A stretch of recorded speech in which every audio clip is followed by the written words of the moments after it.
Guys, ഇതുപോലെ പഴുത്ത ഏത്തപ്പഴം ഉണ്ടെങ്കിൽ അതിന് കളയവേ വേണ്ട. നമുക്കിത് വെച്ചിട്ടൊരു ഈവനിങ് സ്നാക്ക് തയ്യാറാക്കാം. അപ്പോൾ എങ്ങനെ തയ്യാറാക്കുന്നതെന്ന് നോക്കിയാലോ. പഴം ഇതേ ചെറുതായി ഞുറുക്കിയിട്ടുണ്ട്. നമുക്കിത് ആവിയിൽ വെച്ച് വേവിച്ചെടുക്കാം. പഴം വേവിച്ചു. ഇനി നമുക്കത് നന്നായി സ്മാഷ് ചെയ്തെടുക്കാം.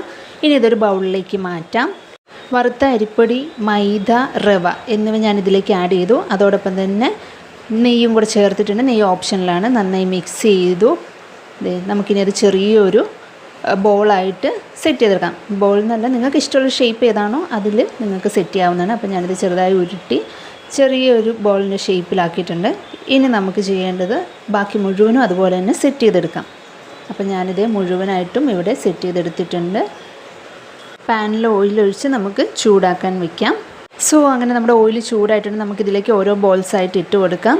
ചൂട് മെയിൻറ്റെയിൻ ചെയ്യാൻ ശ്രദ്ധിക്കുക. അപ്പോൾ നമുക്ക് ഇതുപോലെ തന്നെ ബാക്കിയുള്ളതും കൂടി ഇതിലേക്ക് ഇട്ടിട്ട് കുക്ക് ചെയ്തെടുക്കാം.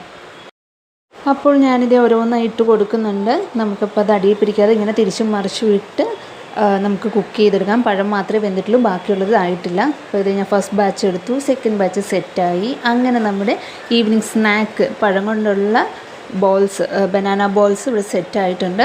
അപ്പോൾ ഇനി പഴുത്ത പഴം ഉണ്ടെങ്കിൽ ആരും കളയരുത്. ഈ രീതിയിലൊന്ന് ട്രൈ ചെയ്ത് നോക്കണം. സൂപ്പർ ടേസ്റ്റിയാണ്. മഴയത്ത് കുട്ടികളൊക്കെ സ്കൂളിൽ നിന്ന് തിരിച്ച് വീട്ടിലെത്തുമ്പോൾ ചൂടോടെ ഈ ഒരു സ്നാക്ക് കൊടുക്കുകയാണെങ്കിൽ അടിപൊളിയാണ്. എല്ലാവർക്കും ഇഷ്ടമാകും. അപ്പം തീർച്ചയായും ട്രൈ ചെയ്ത് നോക്കുക.